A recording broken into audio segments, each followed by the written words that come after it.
അപ്പം basic qualification ഉള്ള ഏതൊരാൾക്കും, അതായത് +2 അല്ലെങ്കിൽ ഡിഗ്രി കഴിഞ്ഞ ഏതൊരാൾക്കും ഈ ഒരു ഹോസ്പിറ്റൽ അഡ്മിനിസ്ട്രേഷൻ കോഴ്സ് എടുക്കാവുന്നതാണ്. ഹോസ്പിറ്റൽ അഡ്മിനിസ്ട്രേഷൻ ഒരു ഫീമെയിൽസ് മാത്രം പഠിക്കാൻ പറ്റുന്ന കോഴ്സ് അങ്ങനെയൊന്നുമല്ല. ഡെഫിനറ്റ്ലി അതിൽ മെയിൽസ് ഉണ്ട്, ഫീമെയിൽസ് ഉണ്ട്.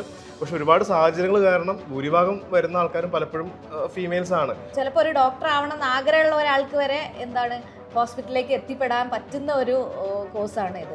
MBBS ഡോക്ടേഴ്സും BDS ഡോക്ടേഴ്സും ഒക്കെ ഈ കോഴ്സ് ചെയ്യുന്നുണ്ട്. പിന്നെ പറയുവാണെങ്കിൽ ഇപ്പോൾ ഒരുപാട് ഇന്നോവേറ്റീവായിട്ട് അല്ലെങ്കിൽ നമ്മുടെ ഡോക്ടേഴ്സ് തന്നെ ഓൺട്രപ്രണേഴ്സായിട്ട് ക്ലിനിക്കുകൾ സ്റ്റാർട്ടപ്പായിട്ട് ചെയ്യുന്ന ആളുകളുണ്ട്. അവർക്കൊക്കെ ഈ ഒരു അഡ്മിനിസ്ട്രേഷൻ സൈഡും കൂടി അറിയാമെന്നുള്ളത് വളരെയധികം ഇമ്പോർട്ടൻ്റ് ആണ്. ഇപ്പോൾ കഴിഞ്ഞ പാസ് ഔട്ടായിട്ടുള്ള കുട്ടികളിൽ ഒരാൾ പറയുന്നുണ്ടായിരുന്നു 13-14 ഇയേഴ്സ് ഒരു ഗ്യാപ്പിന് ശേഷമാണ് ഞാൻ ഈ GCയിലേക്ക് വരുന്നത്. ഒരുപാട് എൻജോയ് ചെയ്തു. നമ്മൾ പലപ്പോഴും ഈ ടൈം മൂവ് ചെയ്തതിനനുസരിച്ചുള്ള പല കാര്യങ്ങളും അഡീഷണൽ ആഡ് ചെയ്യുക ചെയ്തത്. അപ്പോൾ നമ്മൾ റീസെൻ്റ്ലി ഇൻട്രൊഡ്യൂസ് ചെയ്തിട്ടുള്ളത് ഓഫീസ് അഡ്മിനിസ്ട്രേഷൻ കോഴ്സ് സെപ്പറേറ്റ്ലി നമ്മൾ സ്റ്റാർട്ട് ചെയ്തു.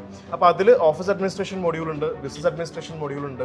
ഒരു ഓഫീസിൽ വർക്ക് ചെയ്യാൻ ഒരാൾക്ക് ആവശ്യമുള്ള കാര്യങ്ങൾ എന്തൊക്കെയാണോ എന്നുള്ളതിൻ്റെ ഒരു 360 ഡിഗ്രി അപ്രോച്ചാണ് നമ്മൾ ഈ ഓഫീസ് അഡ്മിനിസ്ട്രേഷൻ എന്നുള്ളൊരു കോഴ്സ്. നമ്മുടെ കോഴ്സ് എന്ന് പറയുന്നത് വീക്ക്ലി 3 days ആണ് ഉള്ളത്. അപ്പം അതുകൊണ്ട് തന്നെ ബാക്കി 3 days നമുക്ക് ഇപ്പോൾ ഓൺലൈനായിട്ട് ഡിഗ്രി ചെയ്യുന്ന ഒരുപാട് കുട്ടികളുണ്ട്.